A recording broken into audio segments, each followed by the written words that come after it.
Hello అండి. చాలా రోజుల తర్వాత నేను వీడియో చేస్తున్నాను. ఈరోజు ఏంటంటే టాపిక్ సిబిఎస్ఈ బోర్డ్ అప్డేట్స్లో 10th 12th రిజిస్ట్రేషన్ ప్రాసెస్ ఎలా చేస్తారు అనేటువంటిది మీకు నేను చాలా క్లియర్గా వివరిస్తాను. ఈ మధ్యకాలంలో నేను కొద్దిగా బిజీ అవ్వడం వల్ల వీడియోలు చేయలేకపోయాను, కానీ ఇప్పటి నుంచి మీకు అన్ని అప్డేట్స్ ఇస్తాను బోర్డుకు సంబంధించినటువంటివి. చూస్తుండండి వీడియోలన్నీ. నా ప్రీవియస్ వీడియోస్ కూడా చూడండి, కామెంట్ చేయండి, లైక్ చేయండి, మీకు చాలా ఇన్ఫర్మేషన్ దొరుకుతుంది. అందులో భాగంగా ఈరోజు 10th 12th రిజిస్ట్రేషన్ ప్రాసెస్, దీన్నే ఎల్ఓసి అని అంటాం, లిస్ట్ ఆఫ్ క్యాండిడేట్స్ అని అంటాం అనమాట. ఈ ప్రాసెస్ ఎలా చేస్తారు ఒక్క మాటలో మీరు దీన్ని అర్థం చేసుకోవాలి అని అంటే, ఎవరైతే ఈ సంవత్సరం ఈ విద్యా సంవత్సరంలో 10th 12th బోర్డ్ ఎగ్జామ్స్ రాయబోతున్నారో సిబిఎస్ఈలో, సో వారు చెల్లించేటువంటి ఎగ్జామ్ ఫీజు, దీన్నే మనం ఎల్ఓసి అని అంటాం, list of candidates 10th 12th. ఈ ప్రాసెస్ ఎలా ఉంటుంది అనేటువంటిది చూద్దాము. దీనికి ముందు మీకు ఒక డౌట్ రావచ్చు ఏంటంటే, సార్ మా బాబు 9th క్లాస్ స్టేట్ బోర్డులో పాస్ అయ్యాడు, డైరెక్ట్గా 10th క్లాస్ సిబిఎస్ఈ బోర్డులో జాయిన్ చేయొచ్చా? 9th స్టేట్లో ప్రమోట్ అయ్యాడు లేదా పాస్ అయ్యాడు స్టేట్ బోర్డులోనండి, సో డైరెక్ట్గా సిబిఎస్ఈ బోర్డుకు రావచ్చా? కుదరదండి, ఆ ఛాన్స్ లేదు. ఇది అర్థం చేసుకోండి. ఎందుకంటే సిబిఎస్ఈ బోర్డు డైరెక్ట్గా 10th అడ్మిషన్లు తీసుకోదు. 9th ఏ బోర్డు నుంచి అయినా సరే వచ్చినా సిబిఎస్ఈ బోర్డు అంగీకరించదు, అసలు తీసుకోదు, ఆ ఛాన్స్ లేదు. ఓకేనా? అదే సిబిఎస్ఈ బోర్డులో 9th చదివి స్టేట్ బోర్డుకి వెళ్ళిపోవచ్చు, కానీ వేరే బోర్డు నుంచి 10th క్లాస్కి, నేను చెప్పేది 10th క్లాస్కి డైరెక్ట్గా ఛాన్స్ లేదు. అదే మీరు 6th 7th 8th జాయిన్ అవ్వాలంటే డైరెక్ట్గా జాయిన్ అయిపోవచ్చు సిబిఎస్ఈ బోర్డులో. కాకపోతే అడ్మిషన్స్ అంత ఈజీగా దొరకవు సిబిఎస్ఈ బోర్డులో. ఇదొకటి ఉంటుంది, అడ్మిషన్ ప్రాసెస్ కొద్దిగా కష్టము, సీట్స్ అంత ఈజీగా దొరకవు. అదే స్టేట్ బోర్డులో అయితే ఈజీగా దొరుకుతుంది అడ్మిషన్, అందరికీ తెలిసిన విషయం ఇది. కానీ 9th చదివి స్టేట్ బోర్డులో 10th సిబిఎస్ఈ లేదు. ఇంకో డౌట్ కూడా రావచ్చండి మీకు, ఏంటంటే సార్ మా బాబు 9th క్లాస్ సిబిఎస్ఈ బోర్డులో ఏదో ఒక స్కూల్లో పాస్ అయ్యాడు, ప్రమోట్ అయ్యాడు, ఇప్పుడు స్కూల్ మారాలనుకుంటున్నాం, సిబిఎస్ఈ బోర్డు స్కూలే అనమాట, ఇప్పుడు సేమ్ సిబిఎస్ఈ బోర్డే, కాకపోతే స్కూల్ మారాలి, 9th నుంచి 10thకి మారాలి. మారొచ్చా? ఎస్, మారొచ్చు 100%. కాకపోతే ఈ ప్రాసెస్ కొద్దిగా క్లిష్టంగా ఉంటుంది, కొద్దిగా కాంప్లెక్స్ ప్రాసెస్ కొద్దిగా పెద్దగా ఉంటుంది, లెందీగా. అది మీకు ఇంకొక వీడియోలో వివరిస్తాను ఎలా అనేటువంటిది. ప్రస్తుతం ఏంటంటే 10th 12th రిజిస్ట్రేషన్ ప్రాసెస్ చేద్దాము. ఇక్కడ ఇంకొక విషయం కూడా అర్థం చేసుకోండి, ఎందుకు ఇలా సిబిఎస్ఈ బోర్డు అడ్మిషన్స్ డైరెక్ట్గా తీసుకోదు అని అంటే, 9th 10th ఒక కనెక్షన్ లాగా, ఒక కాంపోజిట్ కోర్స్ లాగా ఉంటుందన్నమాట. అలాగే 11th 12th ఒక కాంపోజిట్ కోర్స్ లాగా పరిగణిస్తారు. ఎవరైతే 11th సిబిఎస్ఈ బోర్డులో చదివారో వారు 12th సిబిఎస్ఈ బోర్డు ఎగ్జామ్ రాయడానికి అర్హులు. అలాగే ఎవరైతే 9th క్లాస్ సిబిఎస్ఈ బోర్డులో చదివారో వారు 10th సిబిఎస్ఈ బోర్డు ఎగ్జామ్స్ రాయడానికి అర్హులు. సో కాబట్టి దీన్ని కాంపోజిట్ కోర్స్ అని అంటాము, అందరూ అర్థం చేసుకోవాలి. ఓకేనా? 11th సిబిఎస్ఈ బోర్డులో చదివితేనే 12th సిబిఎస్ఈ బోర్డు ఎగ్జామ్, అక్కడ 9th సిబిఎస్ఈ బోర్డులో చదివితేనే 10th సిబిఎస్ఈ బోర్డు ఎగ్జామ్ రాయడానికి అర్హులు. అలా కాకుండా డైరెక్ట్గా రావాలి అంటే కుదరదు, ఇది అర్థం చేసుకోండి. అలా కాకుండా ఒకవేళ సిబిఎస్ఈ బోర్డు నుంచి ఏ బోర్డుకైనా వెళ్ళిపోవచ్చా అంటే ఈజీగా వెళ్ళిపోవచ్చు, అది పెద్ద కష్టం కాదు. ఓకే. మూడో ప్రశ్న, సార్ మా బాబు 10th క్లాస్ స్టేట్ బోర్డులో పాస్ అయ్యాడు, 9th కాదు 10th క్లాస్ స్టేట్ బోర్డులో పాస్ అయ్యాడు, 11th క్లాస్ సిబిఎస్ఈ బోర్డులో జాయిన్ అవ్వచ్చా? ఎస్, జాయిన్ అవ్వచ్చు. కాకపోతే మైగ్రేషన్ సర్టిఫికేట్స్ తెచ్చుకోవాలి, ఖచ్చితంగా జాయిన్ అవ్వచ్చు, అందులో డౌటే లేదు.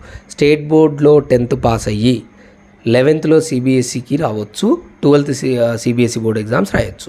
ఓకే, ఇదనమాట. నెక్స్ట్ ఇప్పుడు 10th 12th CBSE board process ఎలా ఉంటుందో చూద్దాం. ఇక్కడ స్క్రీన్ మీద కనబడుతున్నట్టుగా ముందుగా సిబిఎస్ఈ బోర్డు వెబ్సైట్లోకి వెళ్ళండి, ఓపెన్ చేసుకోండి. ఓకే, ఓపెన్ చేసుకున్న తర్వాత ఇక్కడ మీకు కొన్ని ఆప్షన్స్ కనబడతాయి. మెయిన్ వెబ్సైటు, తర్వాత పరీక్షా సంఘం అని ఉంటుంది. ఓకే, మెయిన్ వెబ్సైటు, పరీక్షా సంఘము, ఇంకా చూడండి వేరే కొన్ని ఆప్షన్స్ కూడా ఉన్నాయి. అవన్నీ కాకుండా మనకు పరీక్షా సంఘంలోకి వెళ్ళాలి, సెకండ్ ఆప్షన్. ఆ తర్వాత స్కూల్లోకి వెళ్ళండి. స్కూల్లోకి వెళ్ళాక ఇక్కడ చూడండి ఇప్పుడు ప్రీ ఎగ్జామ్ యాక్టివిటీస్ అని ఉంది చూడండి, అది ఓపెన్ చేయండి, second option pre exam activities. Okay, జాగ్రత్త చూసుకోండి, కొన్ని ఆప్షన్స్ ఉన్నాయి ఇక్కడ, ప్రీ ఎగ్జామ్ యాక్టివిటీస్. ఇది ఓపెన్ చేశాక ఇక్కడ చూడండి చాలా ఆప్షన్స్ ఉన్నాయి. ఈ రెడ్ కలర్లో కనపడుతుంది 9th ఎల్ఓసీస్. అలాగే కింద చూడండి ఇక్కడ ఈ 9th ఎల్ఓసి తర్వాత ఇదిగో ఇక్కడ ఇది 10th 12th ఎల్ఓసీస్ అండి. ఇది ఓపెన్ చేయాలి మనం యాక్చువల్గా. ఓకే, గ్రీన్ కలర్లో ఉంది చూడండి, ఇక్కడ గ్రీన్ కలర్ చుట్టూ బోర్డర్ అంటే అది యాక్టివ్లో ఉన్నట్టు అర్థం ఆ సైట్. ఇప్పుడు ఏవైతే రెడ్ కలర్లో ఉన్నాయో అవి క్లోజ్ అయ్యాయని అర్థం.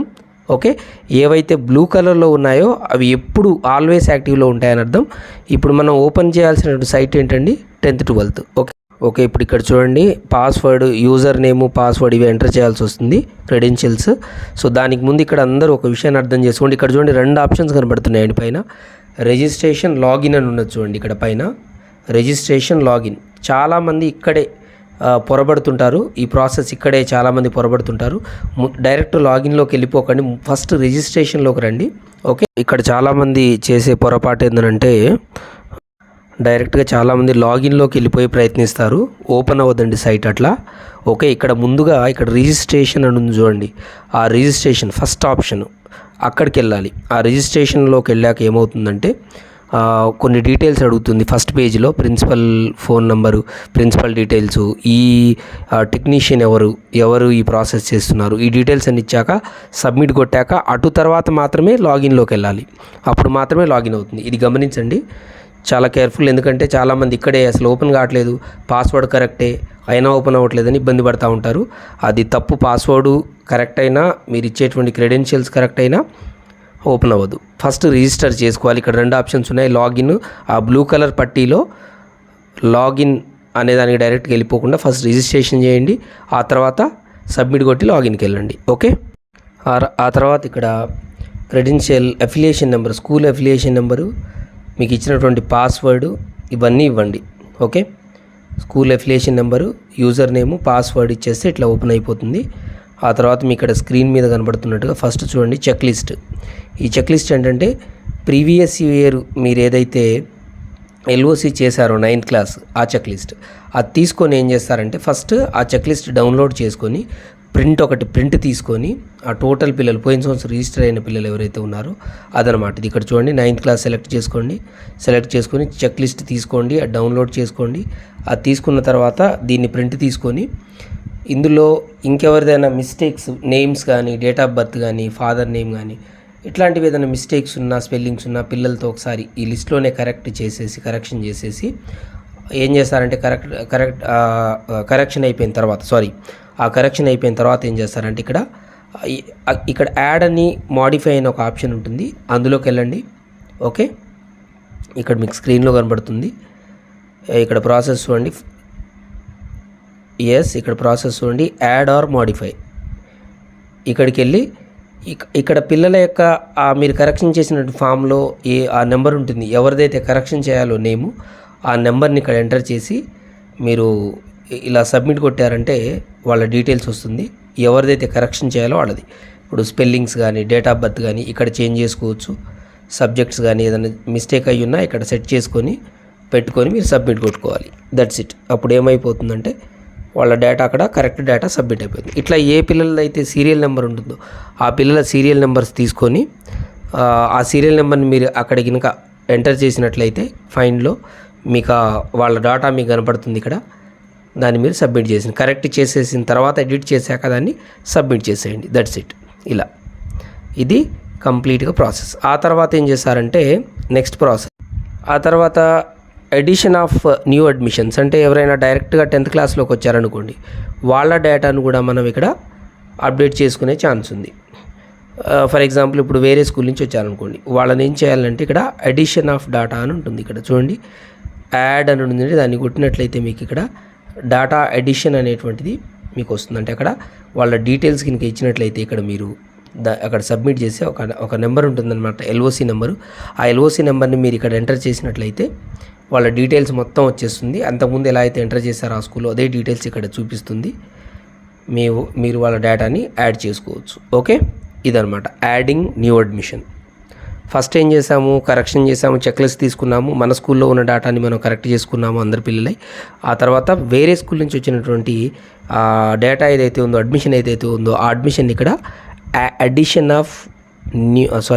యాడింగ్ న్యూ అడ్మిషన్ లేదా ఎడిషన్ ఆఫ్ న్యూ డేటా ఈ ఆప్షన్లోకి వెళ్ళేసి మనం చేసుకుంటాము. ఓకే, ఇదనమాట. ఇది న్యూ అడ్మిషన్నే యాడ్ చేసుకోవడం వేరే స్కూల్ నుంచి. ఆ తర్వాత నెక్స్ట్ ఆప్షన్ ఏంటి అని అంటే, ఎవరిదన్నా ఫోటోలు మిస్ అయ్యాయి అనుకోండి, పోయిన సంవత్సరం 9th క్లాస్లో ఎల్ఓసీలు చేసేటప్పుడు ఎవరిదన్నా ఫోటోలు మిస్ అయితే ఆ ఫోటోలు కూడా యాడ్ చేసుకోవచ్చు. ఇక్కడ అప్లోడ్ ఫొటోస్ అనే డేటా ఉంది. సేమ్ మళ్ళీ ఏ పిల్లవాడిదైతే ఫోటోలు రాలేదో ఆ పిల్లవాడి నెంబర్ ఇక్కడ ఎంటర్ చేసినట్లయితే సీరియల్ నెంబర్ అది వస్తుంది. అది మీరు సబ్మిట్ కొడితే ఆ పిల్లవాడి యొక్క ఫోటోస్ అక్కడ కనపడదు. ఆ ఫోటో మీరు ఏదైతే ఉందో ఆ ఫోటోని యాడ్ చేసుకోవాలి. కాకపోతే మీరు ఇక్కడ చేయాల్సిన పని ఏంటంటే ఫోటోని మీరు రెడీగా పెట్టుకోవాలి. ఎంత 20-30 MB ఆర్ సంథింగ్ 50 MB లోపు దాన్ని రెడీ చేసుకొని ఆ ఫోటోని ఇక్కడ అప్లోడ్ చేసుకోవాలి. ఇది ప్రాసెస్. ఓకే, ఆ తర్వాత చివరిగా డేటాని డిలీట్ చేయడం. అంటే ఇప్పుడు మన దగ్గర నుంచి వెళ్ళిపోయారు ట్రాన్స్ఫర్ అయ్యి, సో వాళ్ళ డేటాని కూడా మనం ఇక్కడ డిలీట్ చేసేయాలి. చివరిగా వాళ్ళ నెంబర్లు తీసుకొని వాళ్ళ LOC నెంబర్లు అడుగుతుంది, ఆ నెంబర్లు ఎంటర్ చేస్తే అక్కడ రీజన్ ఏంటి అడుగుతుంది, ఆ రీజన్ ఎంటర్ చేస్తే మీరు ఆ డేటాని డిలీట్ చేసేయచ్చు. సో ఆ ఆప్షన్ చివరిలో చేయాలి. ఇట్లా ఫస్ట్ LOC చెక్ లిస్ట్ తీసుకోవడం, తర్వాత అందులో తప్పులు ఉంటే చూసుకోవడం, వాటిని మళ్ళీ ఎడిట్ చేసుకోవడం, సేవ్ చేసుకోవడం, ఆ తర్వాత కొత్త అడ్మిషన్ యాడ్ చేయడం, తర్వాత ఓల్డ్ అడ్మిషన్ డిలీట్ చేయడం, ఫోటోలు అప్లోడ్ చేసుకోవడం మిస్ అయ్యి ఉంటే. ఇలా అయిపోయిన తర్వాత ఇక్కడ పేమెంట్ ఆప్షన్ ఉంటుంది, పేమెంట్లోకి వెళ్ళిపోండి, పేమెంట్ చేసేయండి. ఆ తర్వాత ఫైనలైజ్లోకి వెళ్ళండి, ఫైనలైజ్ కొట్టేయండి. ఇలా వన్స్ డేటా కనుక ఫైనలైజ్ అయిపోయి మీరు కనుక పేమెంట్ చేసి ఫైనలైజ్ కొట్టారు అని అంటే ఇక మీరు దాన్ని చేంజ్ చేయలేరు. CBSE బోర్డు కూడా ఏమీ చేయలేదు. ఎగ్జామ్ అయిపోయేంత వరకు, ఆ ఎగ్జామ్ అయిపోయిన తర్వాత ఏదైనా ఉంటే ఆ సర్టిఫికేట్ కరెక్షన్స్ తప్ప ఏమీ చేయలేము. కాబట్టి 1కి 10 సార్లు మీరు చెక్ లిస్ట్ తీసుకొని డేటాని కరెక్ట్ చేసుకోండి, సెట్ చేసుకోండి. అటు తర్వాత మాత్రమే పేమెంట్ చేశాక కూడా మళ్ళీ ఒకసారి చెక్ చేసుకోవచ్చు, ఎడిట్ చేసుకోవచ్చు. చివరికి మీరు ఫైనలైజ్ ఎప్పుడు చేయాలంటే అంతా ఓకే పర్ఫెక్ట్ అనుకున్న తర్వాతే మీరు ఫైనలైజ్ చేయండి. ఓకేనా? ఇది మనం LOCని సబ్మిట్ చేసేటువంటి ప్రాసెస్. సో గుర్తుపెట్టుకోండి, LOC చెక్ లిస్ట్ తీసుకోవడం, నేమ్స్ కరెక్షన్ చేసుకోవడం, ఇదంతా అయిపోయాక కొత్త అడ్మిషన్స్ యాడ్ చేసుకోవడం బయట నుంచి వచ్చి ఉంటే, ఆ తర్వాత బయటికి పోయిన అడ్మిషన్ని డిలీట్ చేసుకోవడం, ఆ తర్వాత ఫోటోలు అప్లోడ్ చేసుకోవడం, ఏదైనా మిస్ అయ్యి ఉంటే పేమెంట్ చేయడం, ఫైనలైజ్ చేయడం, ఇదన్నమాట. ఇంకా ఏదైనా డౌట్స్ ఉంటే అడగండి, ఖచ్చితంగా చెప్తాను. ఇక్కడ ఇంకొక విషయం కూడా గుర్తుపెట్టుకోండి, మీరు బయట కొత్త అడ్మిషన్ వచ్చినప్పుడు డైరెక్ట్గా CBSE స్కూల్ నుంచి మీ CBSE స్కూల్కి వాటిని మీరు డైరెక్ట్గా అప్పటిదాకా ఆక్కండి. జూను జూలై ఆ టైంలోనే ఫస్ట్ రిక్వెస్ట్ పెట్టుకోండి CBSEకి. ఆ ప్రాసెస్ మొత్తం మీకు చెప్తాను. ఆ తర్వాత మీకు సెప్టెంబర్ వరకు ఆగండి, అప్పుడు LOCకి యాడ్ చేసుకోండి వాళ్ళు పర్మిషన్స్ ఇచ్చాక. అంతేగాని మనం డైరెక్ట్గా యాడ్ చేయడానికి వీల్లేదు. సో ఇది గుర్తుపెట్టుకోండి. కొత్త అడ్మిషన్స్ యాడ్ చేసే విధానం నేను మీకు నెక్స్ట్ వీడియోలో చెప్తాను. Thank you so much.